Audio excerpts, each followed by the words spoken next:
Alpha team has visual on squatters was all I heard Phil say over the radio. All I say, the fighters were headed for a ridge line 300 meters north of the compound. The fighters were headed for the ridge line 300 meters north of the compound. We were trying to cut them off while the rest of the group took down the compound. The fighters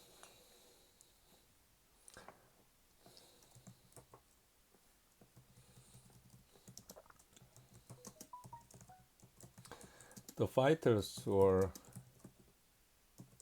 headed for a ridge line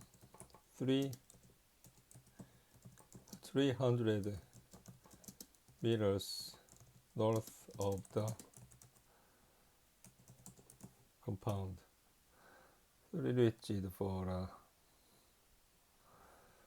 The fighters were headed for a ridge line 300 meters north of the compound.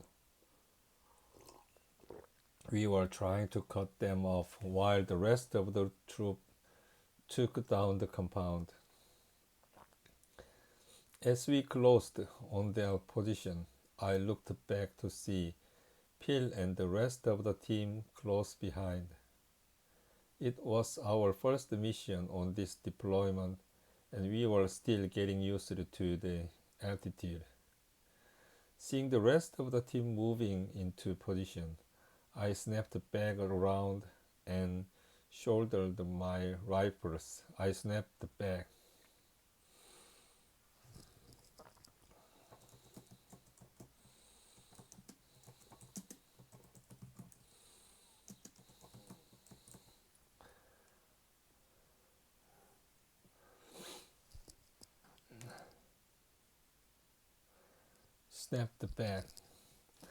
Seeing the rest of the team moving into position, I snapped back around and shouldered my rifles.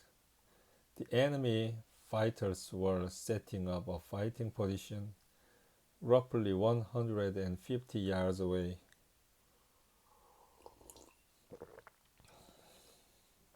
I could barely keep my laser steady after the 500-meter run in all of my gear, but I managed to lock on to the fighter with the RKM machine gun, squeezing off multiple rounds. I watched him fall. But then my teammates arrived and opened the fire, dropping 2 more fighters before the rest disappeared over the ridge line and out of sight before the rest disappeared.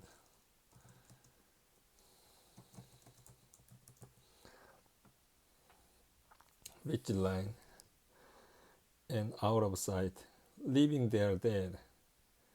Remaining fighters raced down the back side of the ridge line. Back side of the ridge, we have 5 hotspots moving to the north toward several compounds. We have 5 hotspots moving to the north toward several compounds.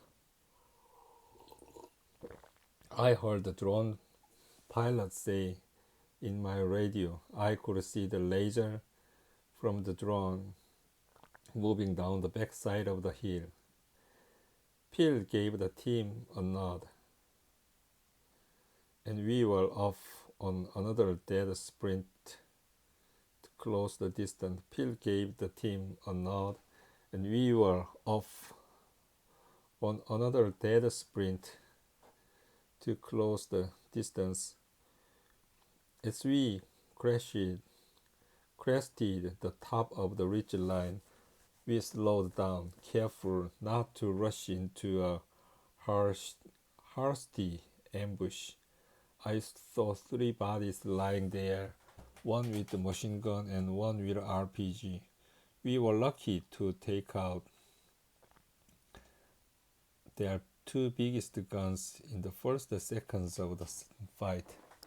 The dead fighters were dressed in baggy shirts and pants and black cheetahs, high-top Puma-like sneakers worn by Taliban fighters. It was a running joke in the squadron that if you wore black cheetahs in Afghanistan, you are automatically suspect. I had never seen anyone but Taliban fighters in those sneakers. From the ridge line, we could see the surviving fighters tearing down the backside of the hill. Phil snatched the RPG lying next to one of the dead fighters and fired it at the group as they ran off. The rocket landed nearby, and the shrapnel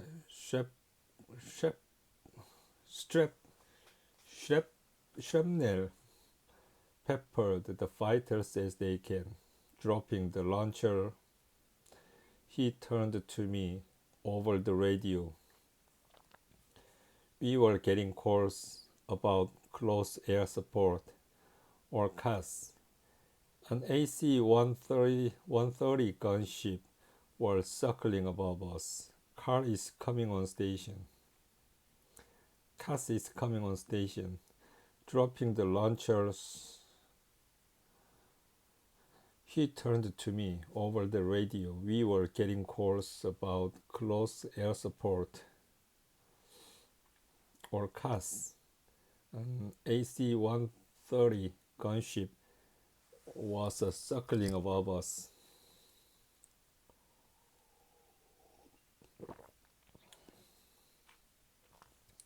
CAS is coming on station. Phil literally screamed at me from 2 feet away. The RPG had knocked out his hearing. I can hear you, I said. Stop screaming, Phil said. For the rest of the night, I could hear Phil before I saw him. Every word out of his mouth came in a scream. He watched from the ridge line as the AC-120 20mm cannon pounded the fighters, sending the combat assault dog, which Phil had nicknamed the hair missile, ahead. We spent the rest of the night chasing down the remaining fighters. All of them were either mortally wounded or dead. Mortally. All of them.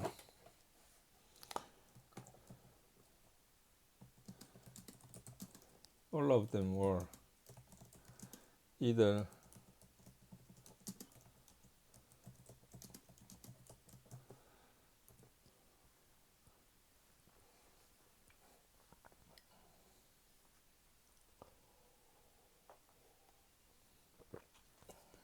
all of them were either mortally wounded or dead.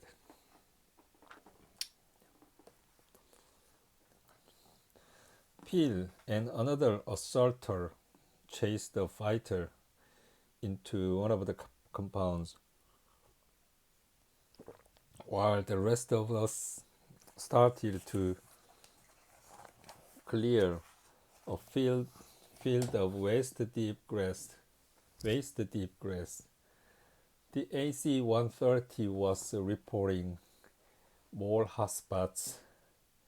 We launched the hair missile and he locked on the scene of fighter about 50 feet to my right. I could hear the fighter start screaming as the dog attacked it. Calling the dog off, the assaulters threw hand grenades into the ditch, where the fighter waited to ambush us.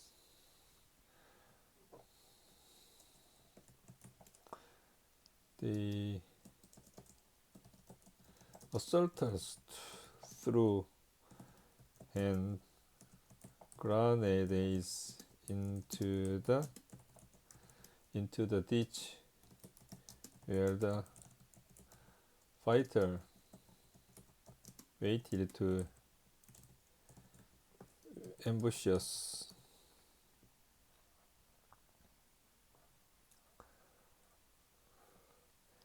The assaulters threw hand grenades in the ditch where the fighter waited to ambush us. Where the fight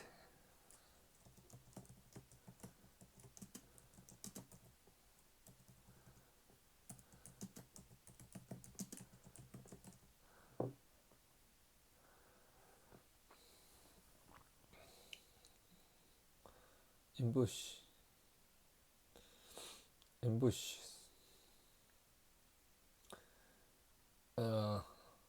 the assaulters threw hand grenades into the ditch where the fighters waited to ambush us.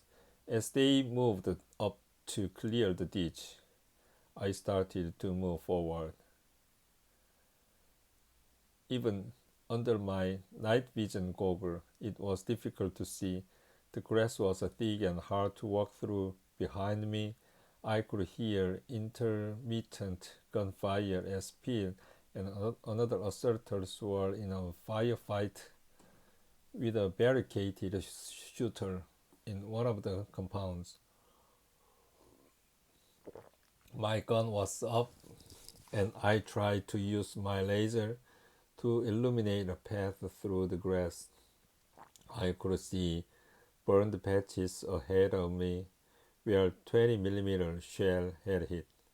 Every step was measured. I saw a dark shadow in my feet underneath my night vision goggle. I lifted my foot to step on it, assuming it was a log or a branch, when I heard the man gasp.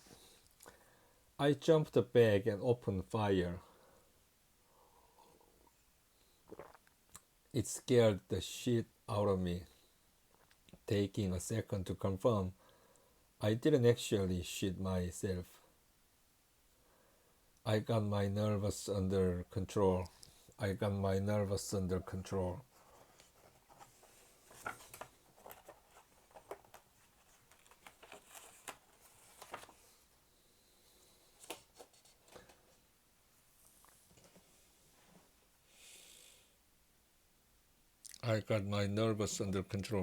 I moved up to search the body.